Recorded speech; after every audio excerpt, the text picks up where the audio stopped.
Boa noite a todos. Nós agradecemos a presença de vocês, num momento tão importante, onde nós temos a possibilidade de entendimento entre nós, de estudo, de encontrarmos caminhos que nos fazem bem e levam bem a outras pessoas. Então a gente agradece bastante por vocês estarem aqui. E vamos começar harmonizando com o Eric, tocando algumas músicas para nós,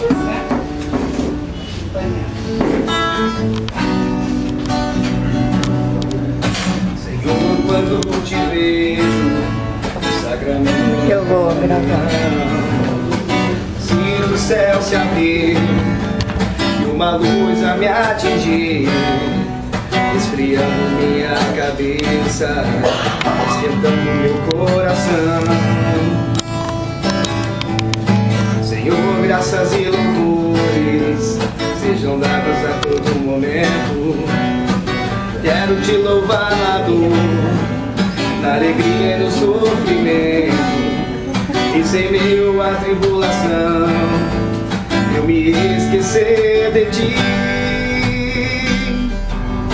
Ilumina minhas trevas com tua luz, Jesus,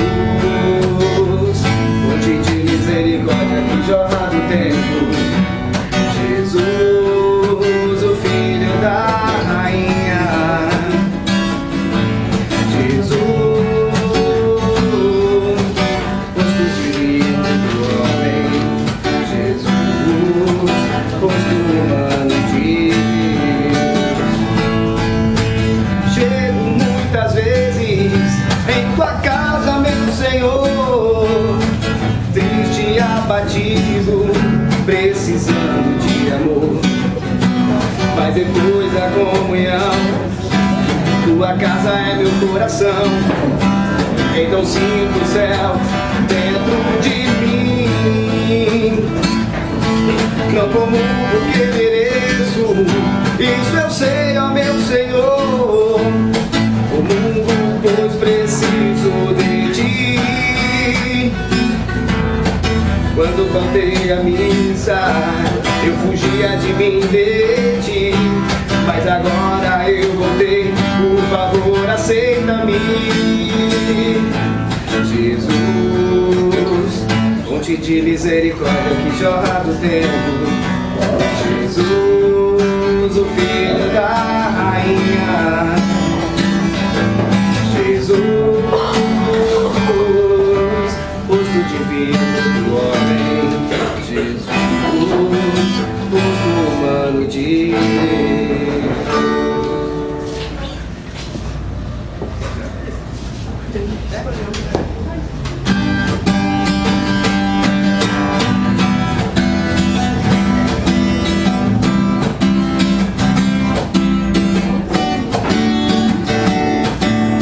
Quero te dar a paz do meu Senhor, com muito amor. Quero te dar a paz do meu Senhor, com muito amor. Na flor vejo manifestar o poder da criação, os teus lábios conquistar o sorriso de um irmão. Toda vez que eu te abraço e aperto a tua mão, sinto o forte de amor dentro do meu coração. Quero te dar a paz do meu Senhor, com muito amor. Quero te dar a paz do meu Senhor,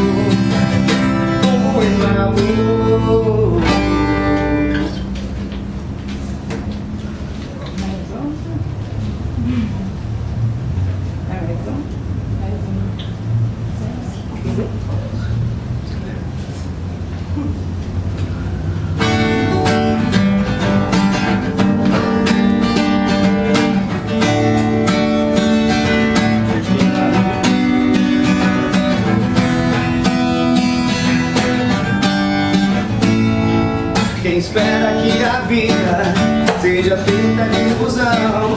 Pode até ficar maluco ou morrer na solidão. É preciso ter cuidado pra mais tarde não sofrer. É preciso saber viver. Toda pedra no caminho você pode retirar. Uma flor que tem espinhos você pode se arranhar. Se o bem ou o mal existem, você pode escolher.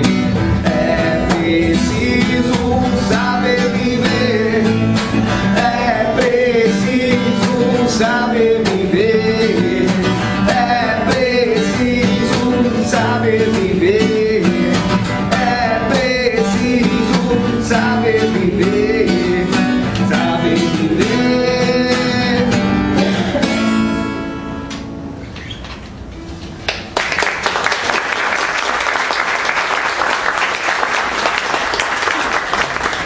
Muito obrigada. Isso, obrigado. Deus te abençoe, te ilumine. Vem sempre. Boa noite a todos. Agora nós vamos fechar os olhos e agradecer ao Deus, nosso Pai, Jesus, nosso Mestre, essa oportunidade que tão poucas pessoas têm de estar num local acolhedor, junto à espiritualidade amiga, povo que se expõe a dividir os seus conhecimentos que adquiriu à custa de muito sacrifício pessoal, de muito estudo, de muito trabalho. Permita-nos, Jesus, aproveitar esse conhecimento para podermos auxiliar a tantos quantos nos procuraram nos diversos momentos de nossas vidas. Abençoe essa casa, abençoe a todos que aqui estão, e que nós possamos sair daqui melhores do que entramos. Que assim seja. Estamos nós aqui reunidos mais uma vez e com o objetivo de estudarmos, entendermos, compreendermos de uma forma que nos possibilite levar o melhor de nós ao nosso próximo.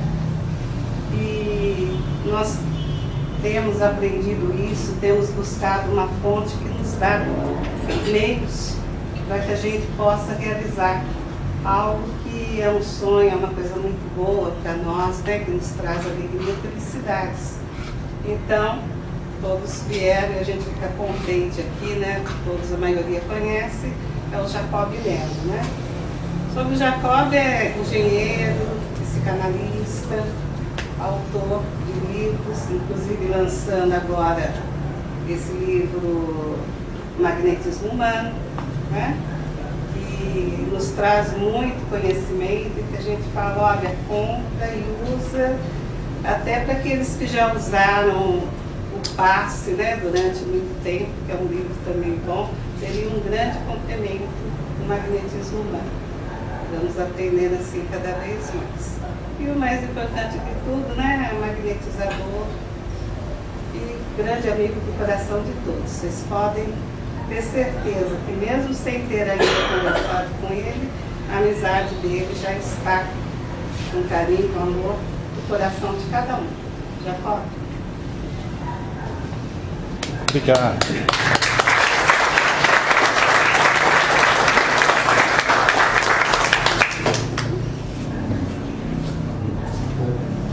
Boa noite. Boa noite.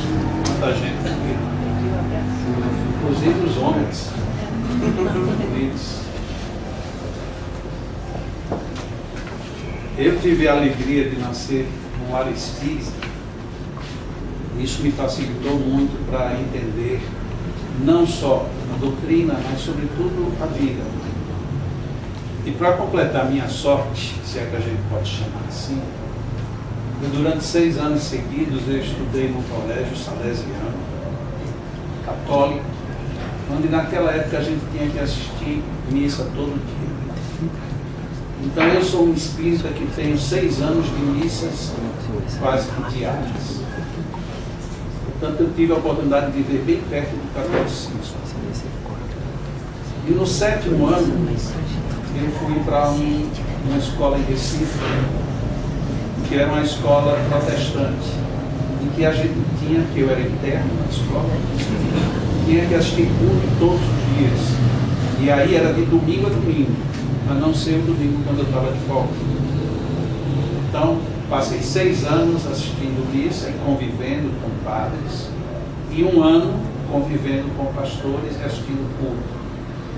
E continuei espírita. Porque às vezes a gente nasce no meio e não tem contato com os outros e aí fica difícil. Aí a gente entra no circuito da tradição, eu sou porque minha família é, eu vou porque os outros foram. Comigo não aconteceu bem assim, porque eu questionava. Desde muito criança, os meus porquês eram mais complicados do que os porquês dos outros. Eu digo isso porque nós éramos 5 irmãos, eu, o único homem, mais uma bênção. Porque não é brincadeira, você vê cercado de mulheres, é tudo de bom. E naquela minha vida ali, com aquelas meninas, eu via que as meninas perguntavam coisas e rapidamente vinha a resposta. Mas quando eu perguntava, a resposta era enroscada para sair. E minha mãe costumava dizer, mas por que você pergunta essas coisas? Eu disse, eu não sei. A senhora não sabe? Eu disse, mas eu também não sei. Eu digo, mas como mãe a senhora tem que saber. Então ela ficava sempre numa situação delicada. Porque meu pai dizia, não, eu cuido dos negócios e saía de perto, e deixava tudo com ela. E aí ela tinha que se manifestar. Por que eu digo isso? Porque ela era médica. Ela nunca foi de fazer incorporações exuberantes, nem de sair revirando os olhos ou suspirando pelos cantos, mas ela tinha uma mediunidade muito refinada. E ela, por si, também era uma pessoa bem refinada no espiritismo, tanto que ela dificilmente dizia para alguém que algum espírito disse alguma coisa. Quando algum espírito dizia alguma coisa para ela dizer a alguém, ela chegava para a pessoa e perguntava.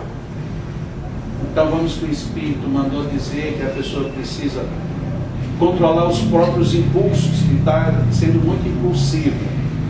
Aí Dona Dagmar não dizia isso, ela chegava e perguntava, você tem reagido assim muito forte com as pessoas? Então ela levava o negócio como se fosse uma conversa dela, e as pessoas não sabiam que muitas vezes eram até espíritos que estavam ali, dizendo agora vá para esse outro assunto. Então eu tive uma escola maravilhosa. A minha mãe foi entre vice-presidente e presidente da Federação Espírita do Rio Grande do Norte durante 21 anos. E eu ainda tive uma outra grande vantagem. Durante muito tempo eu estive muito próximo da direção do movimento espírita do Estado, porque eu estava ligado à Federação, e nacional, porque todas as vezes que tinha reunião com o Conselho, chamado Conselho Federativo Nacional, eu ia como assessor do presidente que estivesse em voga.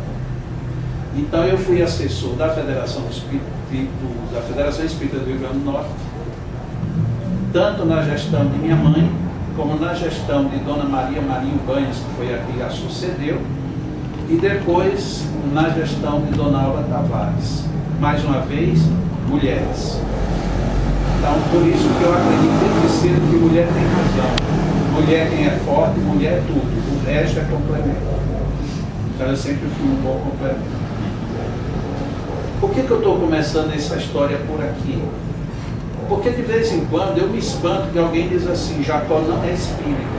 Eu digo, bom, se eu não sou, então eu não sei mais o que é que eu vou ser. Porque se eu não sou espírita, eu dirijo um centro espírita, já fundei outro centro espírita, fui diretor de Federação Espírita. Em todos os meus livros eu faço questão de colocar que eu sou espírita. Mas eu não sei porque tem alguém que quer dizer que eu não sou espírita. Aí eu não sei se isso é bom ou se é ruim. Até teve uma época que eu escrevi um artigo e coloquei o nome do artigo Carteirinha de Espírita. E aí argumentei o porquê que estavam dizendo, as possibilidades, porque diziam que eu não era espírita, e no final eu perguntava, e quem é que emite a carteirinha? Porque eu queria uma. Como eu não sei se existe, então as pessoas que estão dizendo que eu não sou espírita, talvez é porque eu não tenho a carteirinha, porque de ordinário, o restante eu tenho tudo. Mas isso não é importante. O importante é que, por conta disso, as pessoas usaram esse artifício para desqualificar o magnetismo. Porque eu, como espírita, na casa espírita, falando de espiritismo e trazendo um magnetismo, que quem trouxe foi Allan Kardec, foi quem colocou o negócio dentro do espiritismo. Quando eu falo de magnetismo, as pessoas dizem que eu não sou espírita. De certo que eu, não sendo espírita, a minha palavra perde valor. O que é bom, porque pelo menos está dizendo que o espiritismo tem muito valor. Mas o fundo mesmo é por que a gente vai por esses caminhos. Existem muitas coisas na vida que às vezes fica difícil para esse humorista americano, como a maioria dos humoristas americanos, eles fazem humor de uma forma que não é engraçada para nós, mas para eles é engraçado. Então essa imagem que está aí por ele, por Opus Max, quando isso foi narrado, isso todo mundo riu a valer, porque é muito engraçado. Olha que coisa engraçada. Vamos descobrir um tesouro naquela casa, mas não há nenhuma casa, então vamos construí-la. Que coisa mais, né? Uma piada boa. Os meus filhos dizem, pô, piada sem graça. Mas o que tem de engraçado aí? É o que a gente pode deduzir por trás da história. Vamos ali tem um tesouro. Mas como é que você sabe que tem um tesouro? Porque tem. Dito do jeito que ele diz, ele coloca esse tesouro numa casa. Mas não tem casa. Então vamos construí-la. A dizer que o tesouro existe, apesar da casa existir ou não. Se a gente tira isso como uma referência para o nosso caso do magnetismo, o tesouro é o magnetismo. E se a gente colocar isso muito literalmente, a gente vai dizer, vamos ali naquela casa espírita. Sim, mas lá não tem o tesouro. Tem, só não estão cuidando dele. Tem. Porque magnetismo é do natural, é da natureza. E é da natureza dos seres vivos, não é só dos seres humanos, de todos os seres vivos. Onde tem vida, tem magnetismo. Então é no mínimo uma infantilidade enorme dizer assim, nesta casa não tem magnetismo. Era mais ou menos como está ali na proposta do Marx. Em todo lugar tem um tesouro. Você não vê a casa, mas o tesouro está lá. Então o tesouro está dentro de nós. Nós temos esse tesouro. Ontem à noite, quem estava aqui teve que suportar uma mini palestra bem abusada. Eu peguei um texto de Jesus em que o leproso chega para ele e diz, Senhor, se tu quiseres me curar, eu ficarei curado. E Jesus diz, eu quero. E o homem ficou curado na hora. Isso é o tesouro. Ele tem um tesouro. Tanto de dizer, se você quiser, você se cura, como se eu quiser, eu te curo. Ali ele mostra que existem dois lados numa mesma situação, que inclusive no texto ele coloca também dois lados. Ele diz, não vá dizer para ninguém que você ficou curado, mas vá lá nos sacerdotes, pague o tributo e mostre que você ficou curado. Ou seja, é um não e um sim juntos um com o outro. É a mesma coisa quando ele diz, eu quero. A gente escuta Jesus dizer também, a tua fé te curou. Então nós encontramos os dois lados da história. Sinal de que o tesouro existe. Pode não existir a casa. Quando a gente pensa assim, aí a história deixa de ser uma anedota e ela passa a ganhar uma vida. E uma vida com contornos muito interessantes, que são elos, são laços, são verdadeiras cadeias que produzem entrelaçamentos. Porque todas as vezes que a gente se relaciona com alguém, fazendo algo de bom para alguém, ainda que não haja gratidão, ainda que haja ingratidão, o laço está estabelecido. Está tão estabelecido de um jeito que a gente diz, nossa, fulano ficou bom, que legal. Nossa, eu fiz isso para o fulano e o fulano ainda ficou mal agradecido. Está lá o vínculo. Infelizmente um vínculo não muito bom, mas o vínculo está estabelecido. Então tudo gera laços. E muitas vezes, no afã da gente querer fazer nossa ideia, a nossa maneira de ver, a nossa percepção, a gente quer desfazer certos laços. Foi por isso que eu comecei falando praticamente da minha infância. A gente teve Mesmer como o grande inovador quando trouxe para o mundo o magnetismo com o nome de magnetismo animal. E depois, um século depois, vem Allan Kardec e coloca o vínculo entre o magnetismo e o espiritismo. Então aqui nós teríamos, por exemplo, dois grandes personagens, duas grandes doutrinas e a inter-relação entre as duas. E quem foi que disse isso? Allan Kardec disse e os espíritos disseram.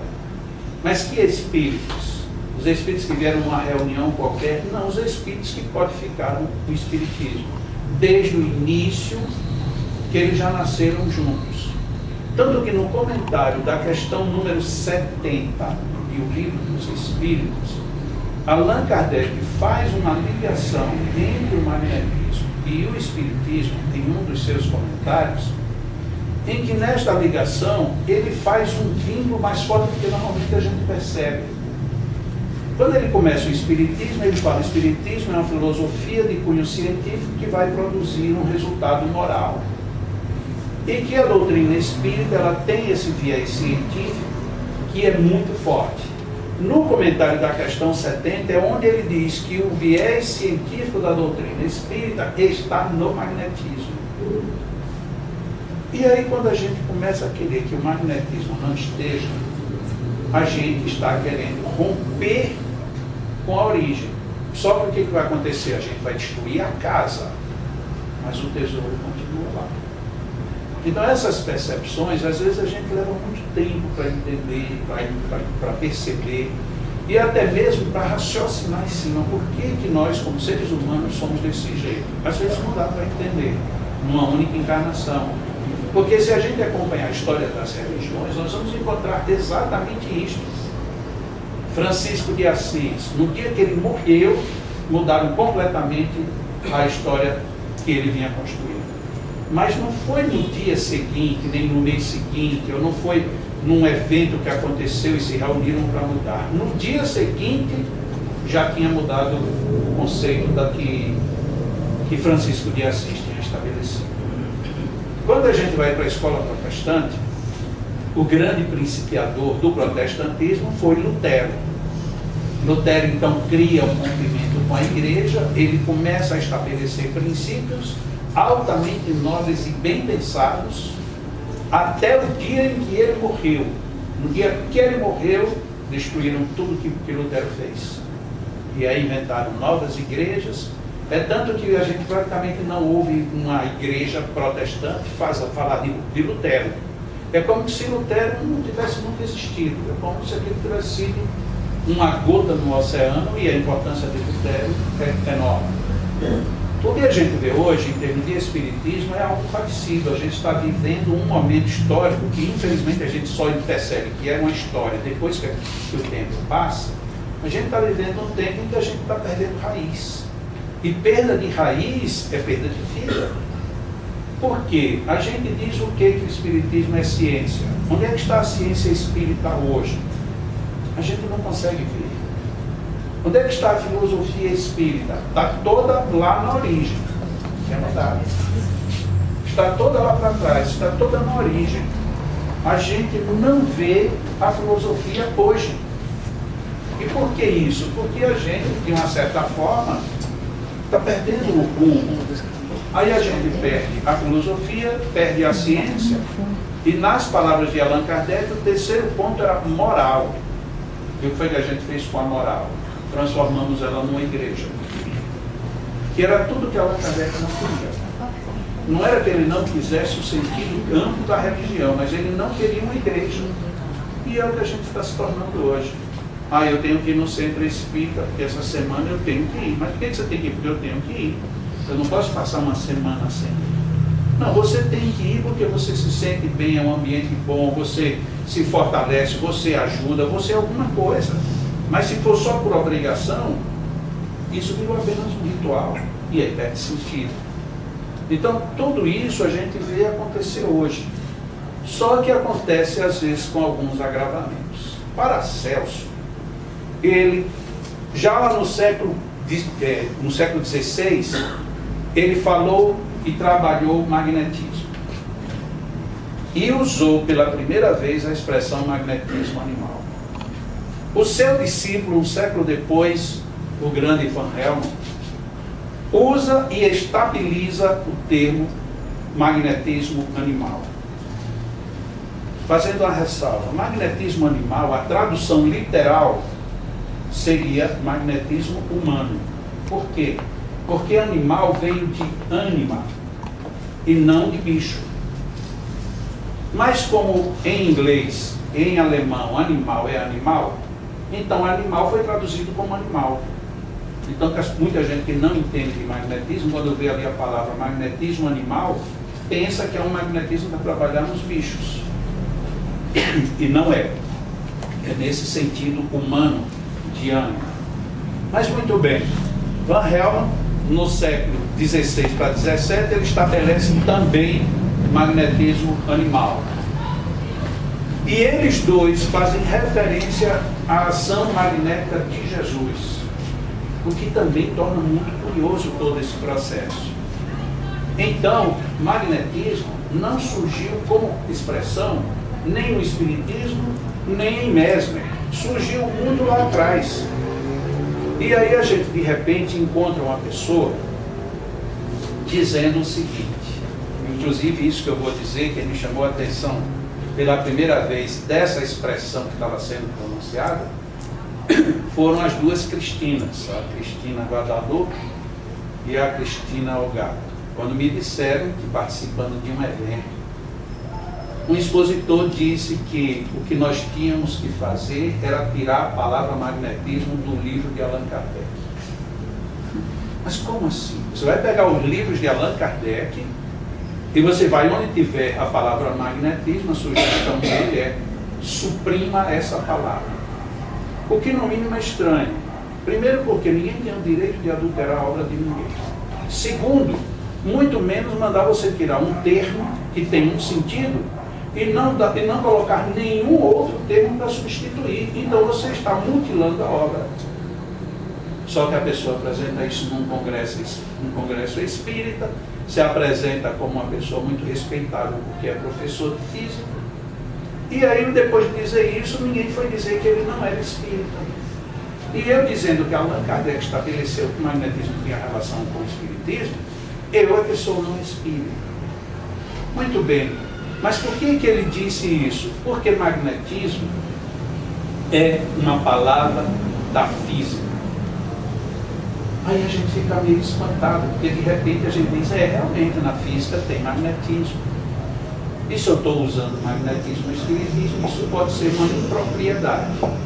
Aí a gente viu aqui, Paracelso, Van Helmont e o próprio Allan Kardec. Aí vamos lá na física.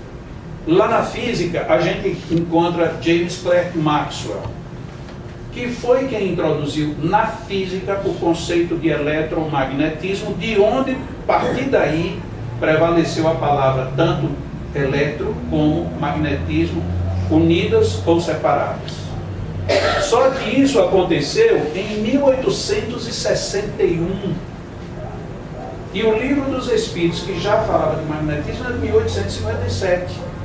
Portanto, se for por direito de uso, a pessoa deveria ter sido honesta e dizer: o ideal era que agora, nos livros de física, a gente explicasse que magnetismo em física não era o magnetismo original que já vinha de outras doutrinas.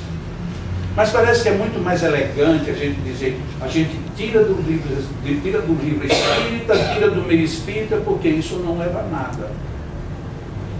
E aí nos coloca num ponto de suspeição. Afinal de contas, por que é que alguém quer esconder essa coisa? Porque agora é uma questão de querer esconder. Então nós estamos querendo esconder uma realidade. Porque o que foi dito como argumento entrou em falência. Porque se essa expressão é da física, mas ela só começou a existir a partir de 1861, ela precisaria não ter existido antes em lugar nenhum.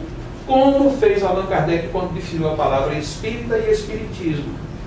Existia espiritualismo. Allan Kardec define um termo novo, inexistente até então. Tanto que às vezes surgiam uns argumentos no protestantismo dizendo que desde o tempo de Moisés o espiritismo era proibido. Sim, mas como que se naquela época não existia essa palavra?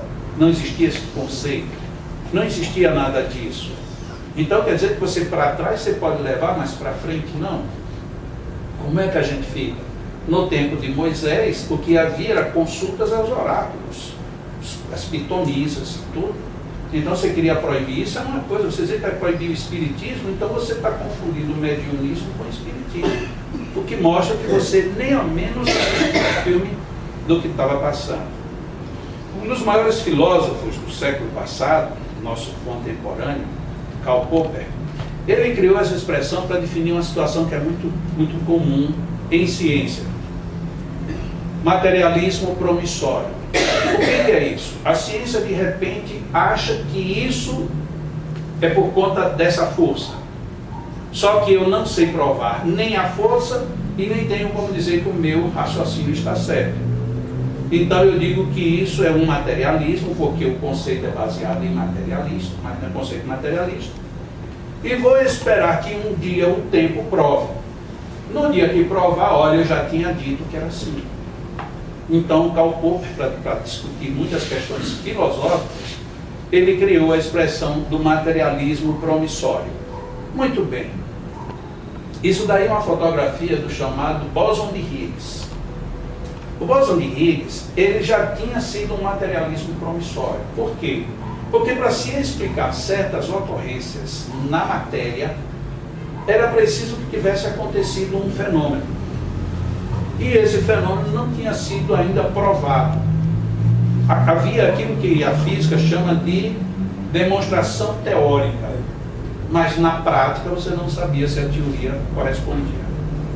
Então foram feitos bombardeamentos de núcleos, de nêutrons, em grandes túneis apropriados para isso, e fizeram isso num túnel que tem praticamente 27 quilômetros, para você fazer um bombardeamento de nêutrons e ver o que daí acontece. No ano de 2012, a gente está em 2019, veja que faz bem pouquinho tempo, isso em termos de física é ontem, talvez já tenha sido até hoje de manhã, então é pouquíssimo tempo. Só agora em 2012 é que ficou provado o que foi chamado de bóson de Higgs. O que é bóson de Higgs? A bóson de Higgs como é que eu vou dizer isso popularmente? Vamos pensar de uma forma diferente. Livro dos Espíritos, questão 27. Esse fluido universal, ou primitivo, ou elementar, portanto, ele diz, esse negócio que vocês não sabem que existe, ele sendo o agente de que o espírito se utiliza, é o princípio sem o qual a matéria estaria em perpétuo estado de divisão e nunca adquiriria as qualidades que a gravidade lhe dá. Isso está no Livro dos Espíritos, abril de 1857. Portanto, muito antes do bóson de Higgs. Qual é a relação entre o bóson de Higgs e isso? Então vamos para o popular. Um físico brasileiro, Geisler, Marcelo Geisler, ele ganhou este ano, 2019, ele ganhou um prêmio que corresponde praticamente a um prêmio Nobel, só que é um prêmio bem específico para as pessoas que lidam com espiritualidade. E no caso dele, física com espiritualidade. Ele ganhou esse prêmio. Um brasileiro. Não fosse algumas notícias que foram dadas durante uns 2 dias na imprensa, quem assistiu bem, quem não assistiu não sabe nunca nem quem foi Marcelo, nem que prêmio é esse, o prêmio Thomson, nem que isso é importante para o Brasil. Parece até que é uma coisa banal. E é algo extremamente importante. E Marcelo, numa entrevista, ele, para dar algumas explicações sobre o surgimento do universo, ele falou do bóson de Higgs. Aí o repórter diz assim, mas para que o público entenda o que é o bóson de Higgs, você poderia dizer isso de uma forma mais simples e dizer, claro. Antigamente, os antigos chamavam de éter. Quando eu ouvi isso na televisão, eu dei uma risada. Porque o éter foi a coisa mais ridicularizada pela física a vida toda. Eu digo, peraí, eu não ouvi isso. Mas aí ele não se sustentou, não, ele continuou. Também conhecido como fluido universal. Eu digo, pronto, agora deu.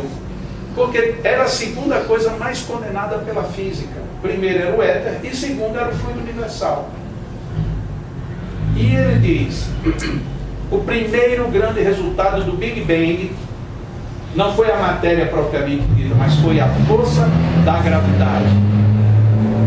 Aí a gente chega a ler ali. Esse fluido universal é o princípio sem o qual a matéria estaria em perpétuo estado de divisão e nunca adquiriria as qualidades que a gravidade lhe dá.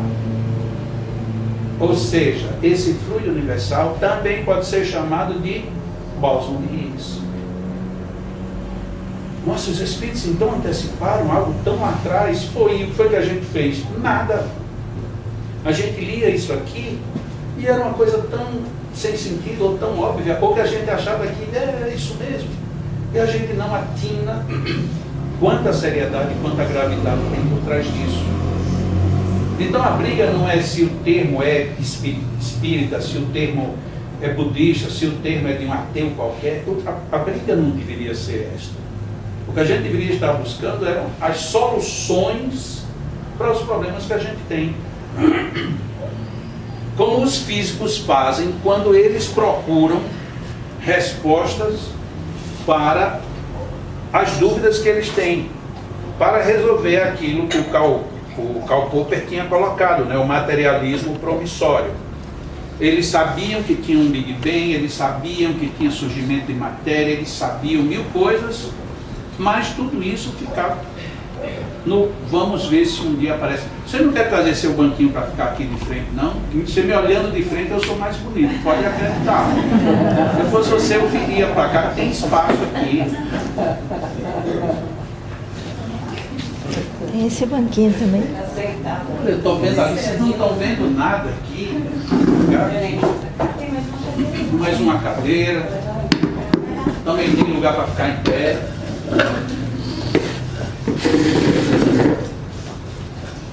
Então isso é muito, tudo isso é muito relevante para a gente poder entender o contexto que a gente vive hoje.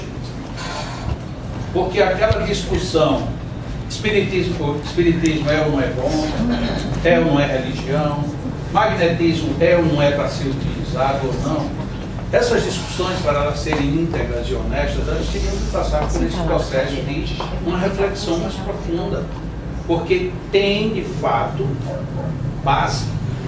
E a base está lá dentro. Olha que eu peguei aqui um texto onde não falava em nenhum momento nada de magnetismo. Mas que quando a gente contextualiza, a gente vê que é muito mais forte do que o que a gente está imaginando. Aqui tem um texto do Evangelho, em que Allan Kardec intitulou Os Bons Espíritos. Os Bons Espíritas, definindo o que seria bom para que a gente fosse.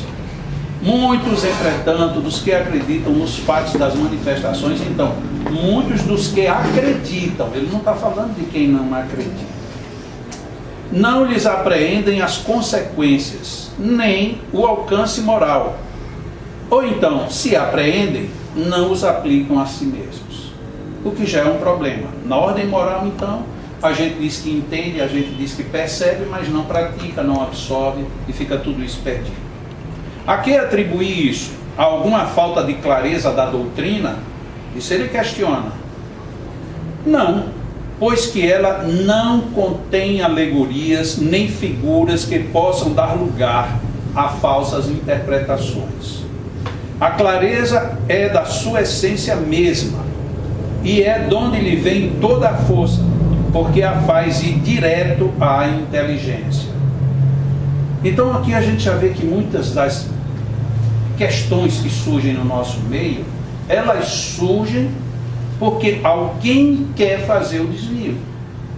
Porque realmente o Espiritismo é de uma clareza enorme. Muitas vezes a gente precisa ter um pouco mais de percepção das coisas da vida para poder entender. Reconheço, nem tudo a gente entende de primeira, mas você não pode dizer que não há clareza quanto a isso. provém isso de que a parte, por assim dizer, material da ciência somente requer olhos que observem, enquanto a parte essencial existe um certo grau de sensibilidade a que se pode chamar maturidade do senso moral. Maturidade que independe da idade e do grau de instrução, porque é peculiar ao desenvolvimento em sentido especial do espírito encarnado. Se a gente toma literalmente isso, o que a gente vai dizer? Tem muita gente que está longe de chegar a essa maturidade do senso moral. Que se a gente quiser colocar isso num português mais rasteirinho, que Allan Kardec não fez, são pessoas que não estão nem aí para a moral. Elas querem impor seus raciocínios e pronto. Se está certo, se não está, e agora mais com essa história de fake news, aí é que está fácil. Todo mundo diz qualquer coisa, qualquer um inventa qualquer coisa, e depois a gente vai ver em que é que isto vai dar. De uma certa forma, foi por conta disso que eu escrevi o livro Magnetismo Humano. Primeiro, o livro Passe a Fé e não publica mais. Ela já fechou questão que não republica. Quando eu assinei os direitos autorais, eu não entendia, foi o meu primeiro livro que eu escrevi, o papel que veio com o nome de direito patrimonial. Eu não me dei conta disso. Talvez pela ânsia de ver o livro publicado, eu assinei e não quis nem saber. Quando foi agora que eu digo, há uns 4, 5 anos, que eu estava pensando em republicar o livro Passe, aí eles me mandaram, você não pode fazer porque o patrimônio é nosso. O livro é nosso. Eu falei, tudo bem, então o livro é de vocês, mas vocês não podem alterar uma vírgula, porque tudo que está no livro é meu. E eu, como autor, não permito que vocês alterem, porque eles queriam alterar. E aí eles resolveram não publicar mais o livro Passe. Nunca deram satisfação absolutamente a ninguém, o que eu acho que é um desrespeito, porque é um livro que até hoje tem muita gente procurando. Então era no mínimo uma questão de bom senso e de ética, ou, para usar a expressão de Allan Kardec, de senso moral, você pelo menos dá uma satisfação ao público. Porque se fosse algo que ninguém mais quisesse, ninguém tivesse interessado, mas isso é um outro problema. Então eu tinha esse motivo para escrever um novo livro. Tinha algumas outras considerações que seriam aplicações de técnicas novas, coisas que na época do Passe não existiam. E ainda tinha outras situações como essa, para tirar a palavra magnetismo, e como outras do tipo, não existe fluido. Essa é bem mais recente no meio espírita. Não existe fluido. Porque o fluido não é uma substância. O fluido é apenas um campo que alguém absorve ou não. E ainda acrescido de algo que até você dizer isso é uma teoria sua. Ninguém é obrigado a ter as mesmas teorias e eu posso inventar uma teoria maluca. Mas desde que eu diga que é uma teoria minha. E que eu, para provar para as pessoas, eu tenho que dizer de onde é que ela veio. E aí foi onde cometeu a grande falha. O fluido vital deixou de ser substância. E, inclusive, Allan Kardec mudou de ideia. Aí complica. Aí complica por vários fatores. Primeiro, quem primeiro falou de fluido vital na obra espírita foram os espíritos e não Allan Kardec. Então, se alguém teria que ter mudado de ideia, eram os espíritos e não ele. Então era para os espíritos, em algum momento, ter dito, olha, por erro de filtragem mediúnica, por erro de interpretação, não foi bem isso que nós quisemos dizer, porque na realidade o fluido vital não é uma substância. Aí teria que ficar muito claro. A partir daí, Allan Kardec já não seria mais convidado a se pronunciar, porque era um termo deles. Mas depois Allan Kardec fala e estuda o fluido vital. Vamos imaginar, os espíritos estavam atentos.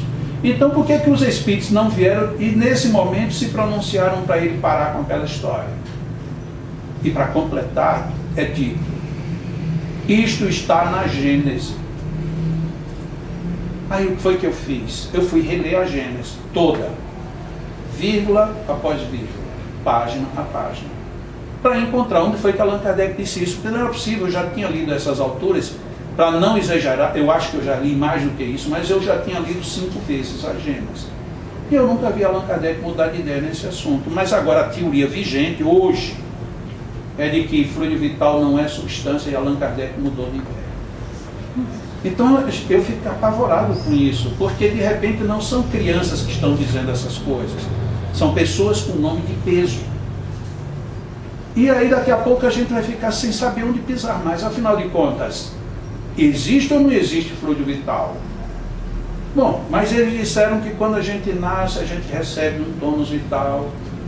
E aí, lá na frente diz, e aí alguém pode prorrogar a vida de alguém, alguém que definitivamente morreria? Sim, porque lhe é restituído o fluido vital sem o qual ele morre. Nossa, então os espíritos estavam o tempo todo batendo nessa tecla, que a nossa vida depende do fluido vital. Aí chega alguém agora dizendo que não existe fluido vital. Então a gente está vivo por conta de quem? De uma coisa que não existe? De uma coisa que é dito, se alguém está para morrer, precisa que um magnetizador venha e lhe doe fluido vital. Por que os espíritos não fazem isso diretamente? Porque eles não têm fluido vital, porque já estão desencarnados, portanto eles não têm uma organização fisiológica como a nossa. Aí então precisava eu escrever alguma coisa. Poderia ter escrito um artigo, mas um artigo ele fica muito restrito. Quem leu o artigo, quem acessou o artigo, mas depois um artigo é um artigo, ele se perde. Num livro, ele permanece por muito tempo. E um livro era a melhor resposta que a gente poderia dar para esse tipo de argumentos. Porque o meio espírita hoje está cheio de argumentação que era para ser uma argumentação dos não espíritas querendo acabar com o espiritismo. E não do próprio espírita, que parece que deixou de entender de vez aquilo que o espiritismo se propõe. No primeiro capítulo eu falo sobre algumas novidades, em dois sentidos. Existem novidades porque existem coisas novas. E a palavra novidade tem sido mal usada. Olha, esse negócio aí é cheio de novidades, cuidado. Ah, então quer dizer que por ser novidade já não presta. Então o mercado da moda já teria se acabado, né? Porque não existe mais novidade do que na moda. Se bem que às vezes é uma novidade antiga.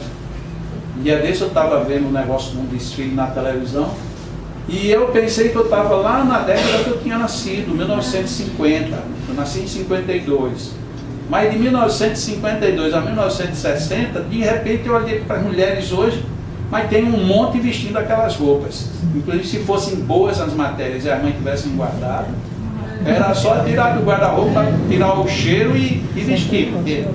Então quer dizer que as roupas dos anos 50, dos anos 60 são novidades. Não, não são novidades, são reciclagens. Então no meio espírita também tem o sentido de novidade em mau sentido. Isso é uma novidade.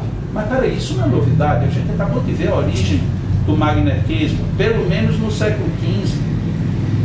Está dizendo que isso hoje é novidade. Então, se você está no espiritismo e acha que o magnetismo é novidade, eu sinto muito, mas você está bem desatualizado.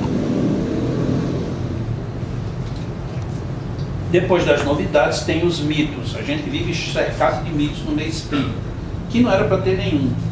Aí tem mitos do tipo, os espíritos fazem tudo. Mentira, porque se eles fizessem tudo, a gente não precisava reencarnar. Começava por aí. Se eles fizessem tudo, eles não precisavam de médicos. Se eles fizessem tudo, então por que eles não fazem? Então, não é verdadeira essa história. Todo passo é igual. Mentira!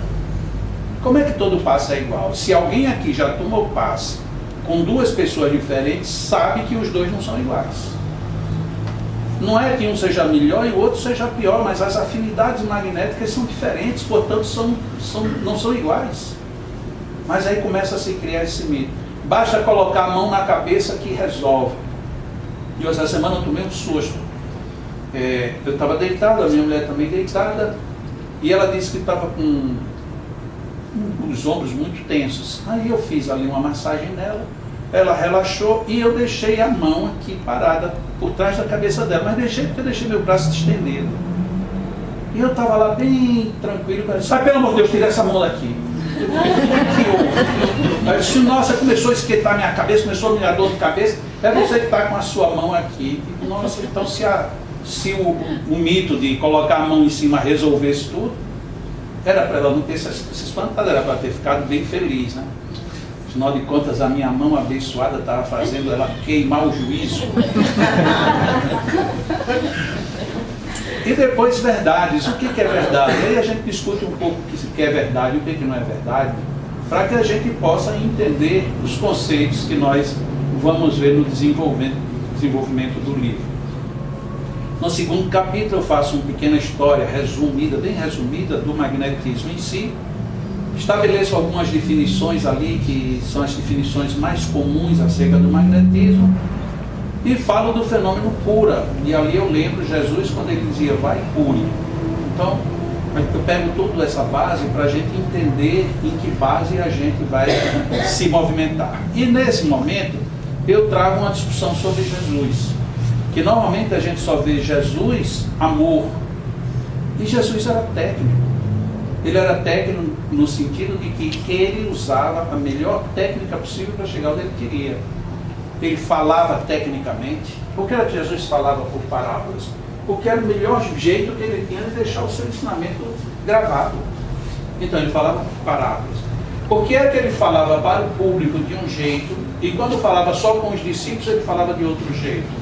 Era técnico, ele tinha uma didática, ele não fez, que na época não existia, mas ele era um pedagogo por excelência. Psicólogo profundo, ele entendia todos os nossos problemas de alma. Tanto que ele, em vez de dizer assim, olha, quando você tiver um problema com alguém, vai e resolva. Não, ele diz o contrário. Quando alguém tiver um problema com você, isso é uma atitude psicológica muito sábia. Porque a gente nunca admite que tem um problema com o outro. Se você tem um problema com seu irmão, não foi ele que mexeu comigo. Foi ele que fez um bullying comigo. Você tem problema com o professor, não é ele que me persegue. Ou seja, a culpa é sempre do outro. Então Jesus, para não complicar, já coloca tudo no outro. Então você procure aquele que tem um problema com você e faça as pazes com ele. Quem tem essa cabeça é um grande psicólogo. E Jesus, em termos de magnetismo, era um grande técnico. E veio um surdo mudo. Aí o que é que Jesus faz? Tira ele da multidão, leva um lugar separado. E ali ele trabalha enfiando os dedos no ouvido. E depois puxa a língua dele e passa saliva. Está narrado no Evangelho de Marcos. Sim, mas por que ele não disse, eu quero que você fique bom agora? Por que ele não disse? Porque talvez tivesse ali um outro tipo de bloqueio, e tinha. Era um bloqueio, provavelmente, de alguma desconexão. Vamos colocar no genérico aqui, neural. E na língua, o cara tinha a língua presa, ele simplesmente fez uma cirurgia ali, rompeu a língua, o chamado freio que a gente tem debaixo da língua. E para evitar infecção e sangramento, ele cospe e passa. Ou seja, altamente técnico. E aí a gente quer ver Jesus como o Jesus de amor. Porque Jesus, aquele ser sublime, tranquilo, era tranquilo coisa nenhuma. Jesus pegava pesado. Vocês imaginam, na hora que Jesus falou de amor de uma pessoa para outra, olha que diálogo. Jesus chega para Pedro, Pedro vai olhando para ele, na hora que ele cruza o olhar, e Jesus pega o olhar dele e diz assim, Pedro, tu me amas? É mole? A gente acha que é, né? Não é não, porque às vezes a gente casada, a mulher olhar para a gente, se ela não perguntar, a gente até pode dizer, mas se ela perguntar, a gente faz, por que você quer saber isso?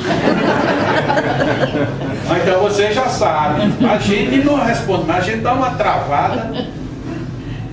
Aí vocês prestaram atenção, acho que todo mundo percebe isso, porque eu percebi de primeira. Quando ele pergunta, Pedro, tu me amas? Era de se esperar o quê? Que Pedro dissesse, claro, Senhor, eu te amo. Mas sabe o que foi que Pedro respondeu? Tu sabes. Olha só, lá no Nordeste a gente chama isso de tirar o braço da seringa. Eu não estou dizendo nada, você sabe.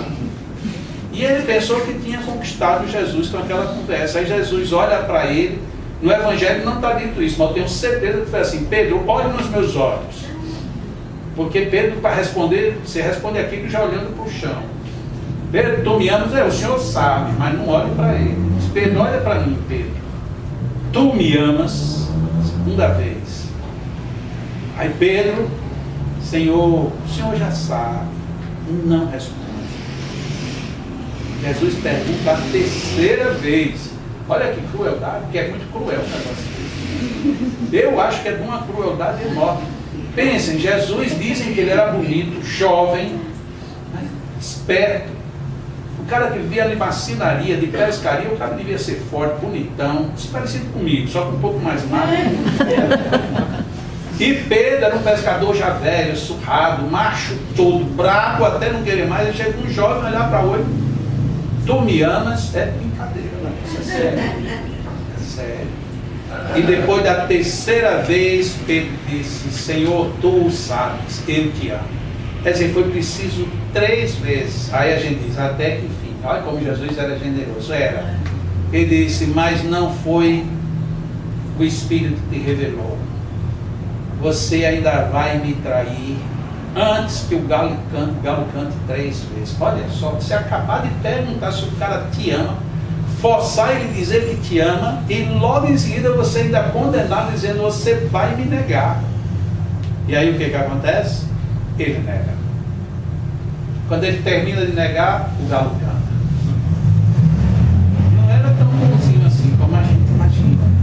Ele era técnico. Imagina que psicologia profunda ele usou para poder arrancar o eu te amo de Pedro. E Pedro caiu feito um patinho. Capítulo 3. Eu discuto ali o que é que a gente deve ser, fazer, pensar para ser um bom magnetizador. Porque a parte técnica a gente vai discutir, mas a gente precisa ter muita vontade. Sem vontade a pessoa não é um bom magnetizador. E precisa também ter moral. Não é que uma pessoa sem moral não tenha magnetismo, mas você não consegue ter um domínio tão bom como deveria. No capítulo seguinte, tem um texto de Allan Kardec na Revista Espírita de 1867, em que ele fala sobre, 65, desculpa, ele fala sobre a mediunidade curadora. E nesse texto de Kardec, nesse artigo, muita gente que não gosta de magnetismo tira algumas frasezinhas para dizer, viu como Allan Kardec não queria? Eu não sou partidário da gente pegar pequeno trechinho e fazer uma análise completa em cima de um trecho que está dentro de um texto. A não ser que a frase seja assim, dentro do texto. Aí o que foi que eu fiz? Eu peguei o artigo inteiro de Allan Kardec e aí analisei ele tópico por tópico. São 15 tópicos. Para a gente perceber que não é o que dizem, não. O contexto do que Allan Kardec é muito mais amplo e complexo. No capítulo 5º, eu faço praticamente um enfeite de todo o aspecto ético, moral, histórico da questão do magnetismo. E fico praticamente em cima dessa frase de um grande magnetizador da época de Allan Kardec, que desencarnou, e depois ele veio a Allan Kardec através de um médium e deixou pelo menos 2 grandes mensagens. E numa delas está isso aí, o Sr. Kinneman.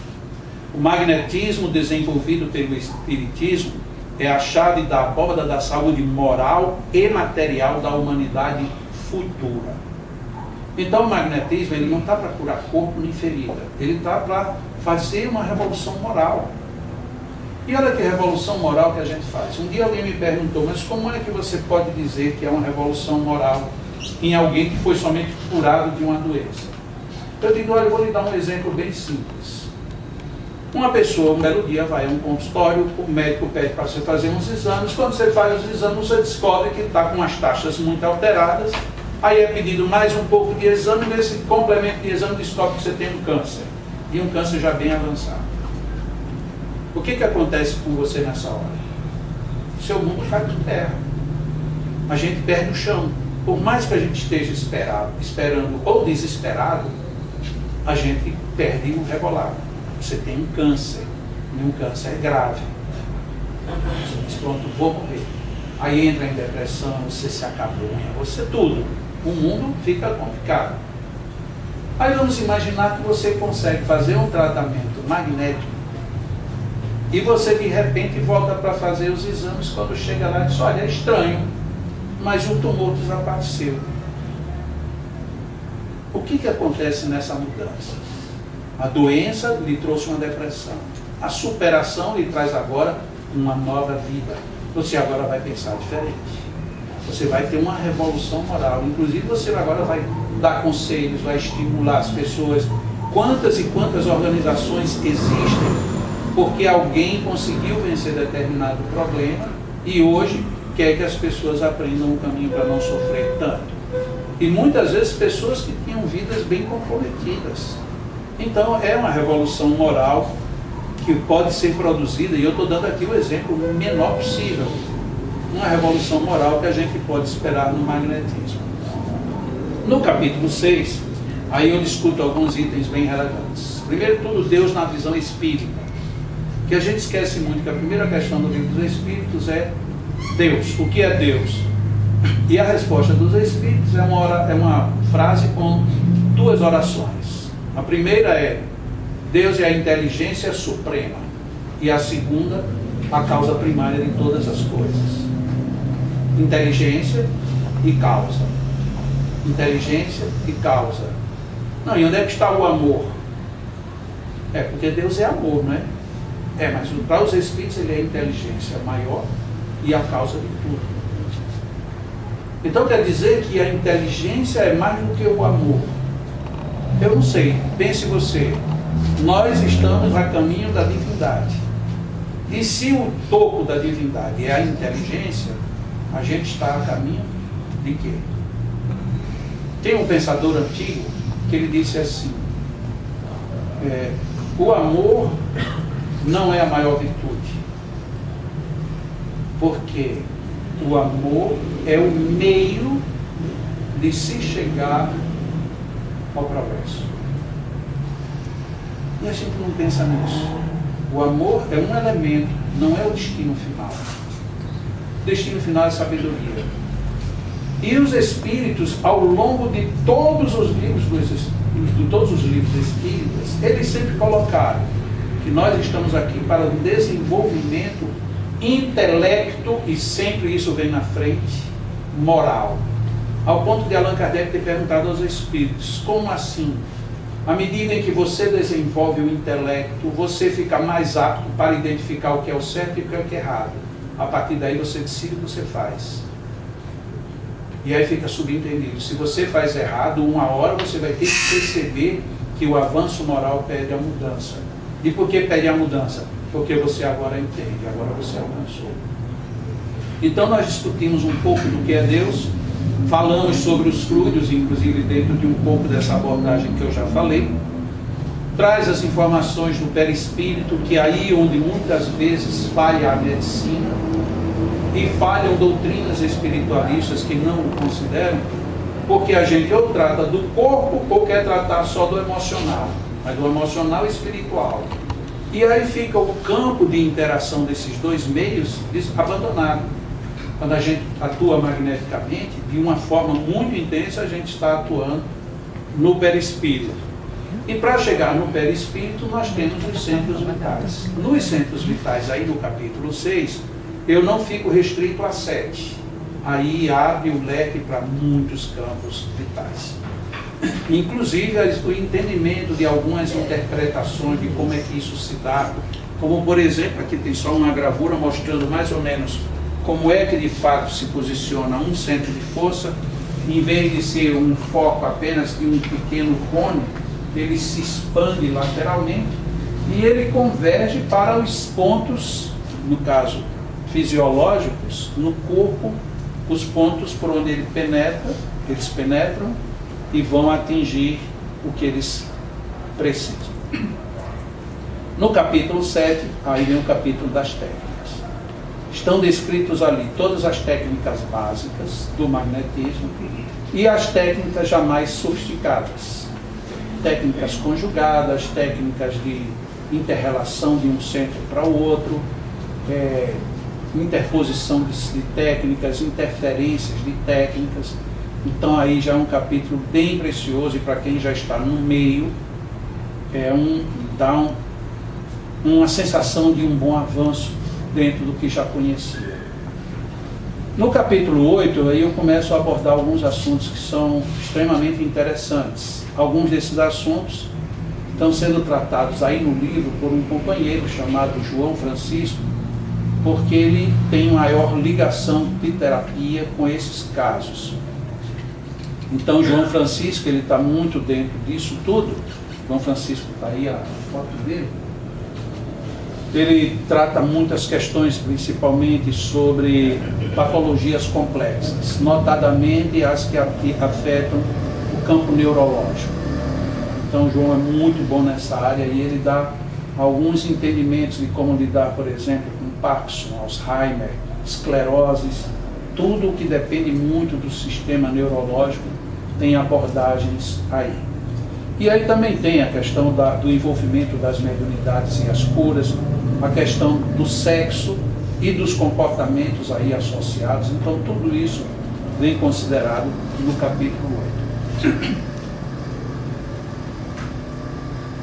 No capítulo 9, ele é escrito integralmente por Ana Vargas, que é a pessoa lá de Pelotas, no Rio Grande do Sul, que se especializou com o magnetismo, tratando com autismo, transtorno do espectro autista dentro da visão do magnetismo. Então, a Ana tem obtido muitos excelentes resultados e tem dado cursos e treinamentos em vários lugares. Só que ela nunca tinha escrito sobre o assunto. Aí eu pedi ela escrever este capítulo só sobre este assunto, que é o capítulo 9. No capítulo 10 também tem uma outra companheira lá de Natal, em que ela se especializou em trabalhar a fibromialgia, apesar de que a Cristina aqui tem um outro modelo. Mas é um modelo que ela trabalha, tem dado também muito bons resultados. E no livro, esse capítulo também foi escrito por ela, abordando a questão de como tratar a fibromialgia com magnetismo. E no capítulo 11 foi uma outra companheira que também é de Natal, Maria do Rosário, que ela trata as questões de circulação. No início, quando isso surgiu há 12 anos, só se tratava de circulação nos membros inferiores. Hoje a abordagem já é para tratar problemas de circulação de uma forma geral. Então este capítulo 11 foi escrito por Maria do Rosário. Por que foi feito isso? Porque o melhor que tem para falar de assuntos mais específicos são as pessoas que têm mais experiência. Então, apesar de que eu trabalho também com isso, não tinha por que eu escrever se elas poderiam fazer o que elas fizeram. E eu acho que se vocês forem ler, vocês vão ver que é uma matéria extremamente acessível e mesmo pessoas com pouca experiência dá para perceber bem o que deve fazer. Porque todas as três, tanto Ana Vargas como a Rosário e como a companheira que eu chamo ela o tempo todo de guerreiro, aí eu me esqueço o nome dela primeiro, que é Yara. Elas três, todas três, põem a sequência de como deve se fazer para tratar, para fazer esse tipo de atendimento. E por último, no capítulo 12, que é quando termina o livro, eu abordo várias questões, são várias, não só são essas. As questões que querem envolver com pureza doutrinária, aí eu começo a discutir também o que é isso, porque as pessoas falam pureza doutrinária e quando tratam isso elas querem colocar a gente numa camisa de força e com algemas. O que é uma pureza doutrinária? A pureza doutrinária é você estar fiel aos princípios, não presos. Presos no sentido de que isso aqui não falou, então não vale. Não, porque, por exemplo, Allan Kardec não falou de membros do corpo orgânico, não falou de intestino, de cérebro, nada. Ele falava o corpo. Então quer dizer que na hora que eu estudar alguma coisa que não seja o corpo, eu estou sendo antidoutrinário? Não. Allan Kardec, na época dele, não havia prática de orientação do espiritismo para jovens e crianças. Então isso é antidoutrinário. Não existia evangelho no lar. Então isso é antidoutrinário? Não, não é. Então essa pureza doutrinária é mais um disfarce que se cria muitas vezes para impedir que a gente vá onde a gente deveria ir. A terapia com leucemia, que essa daí fui eu que escrevi em cima da experiência que eu tive com a minha mãe, que desencarnou por conta de leucemia, e a gente experimentou muita coisa com a leucemia, e apesar dela ter desencarnado, foi extremamente vitorioso, apesar de muito sofredor que se passou. Então tem todo um procedimento e já algumas pessoas já usaram e já reverteram leucemias. A questão da dupla vista e do tato magnético aí não entro no assunto profundamente, porque isto fará parte do meu próximo livro. Tem procedimentos para quem queira treinar, mas não são procedimentos finais, para lidar com diabetes e hipertensão. As influências do centro laríngeo em muitas questões do organismo como um todo também são discutidas no livro. E outras patologias como o lúpus, também tem pelo menos 2 indicativos de como se trabalhar lúpus. E talvez existam outros modelos, porque lúpus é uma enfermidade também bem complexa. No final, até aí no livro chega a página 520, aí nós temos mais 40 páginas com os apêndices e as fotos. Então são fotos que ilustram bem os procedimentos, a fim de que a gente tenha um certo domínio de tudo o que a gente faz. E no final do livro eu queria escrever uma frase para fechar o livro. E eu não encontrava nenhuma frase, até que num determinado momento me veio isso: sejamos humanos. Eu li isso, sejamos humanos. Sim, mas o que é isso? Ser humano. Nós já somos humanos. Aí veio de pedacinho: bons magnetizadores humanos. Opa, então o negócio tem sentido. Sejamos humanos, sejamos bons magnetizadores humanos. E por fim veio o complemento: em busca de nos tornarmos magnetizadores divinos. Sei que muita gente se incomoda com uma frase como essa, porque a gente acha bonito quando está escrito no livro dos Espíritos: os maus são intrigantes e os bons são tímidos, mas no dia que os bons quiserem, preponderarão. Só que nos ensinam a gente viver a falsa humildade. Ai, quem sou eu? Não consigo. Eu com as minhas mazelas. Estou começando agora. A gente fica tão sem ser coisa nenhuma. E o pior é que a gente termina acreditando nisso, e a gente se transforma em quê? Em coisa nenhuma. Aí no dia que a gente diz assim: olha, eu vou ser bom nisso, a pessoa diz: a vaidade já tomou conta. Aí a gente murcha de novo, porque parece que ninguém quer que a gente seja alguma coisa. Por isso é que importa é você. Você quer ser alguma coisa? Quer? Então vá. Por isso fica aí a frase: sejamos humanos, bons magnetizadores humanos, porque só dessa forma é que a gente vai um dia ser magnetizador divino. E eu não quero menos do que isso. Se eu chego lá quando, se essa semana que vem, se nesta encarnação ainda, eu estou correndo em busca disso. Quem quiser, que venha junto. É isto, muito obrigado, Deus nos abençoe.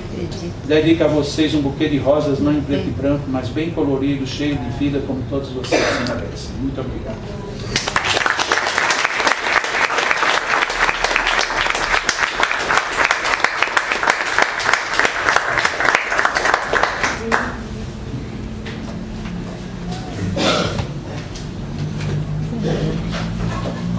Nós que agradecemos a você, né, por todo esse ensinamento, e sabemos que vamos continuar procurando sempre.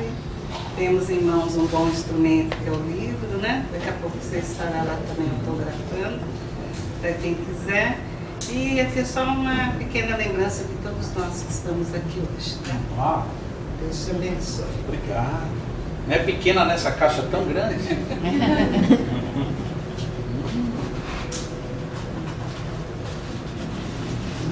aqui é para eu levar meu chá comigo.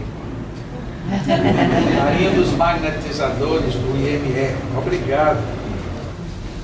Então vamos fechar os nossos olhos e mais uma vez agradecer a Jacó por estar aqui conosco, trazendo esses ensinamentos,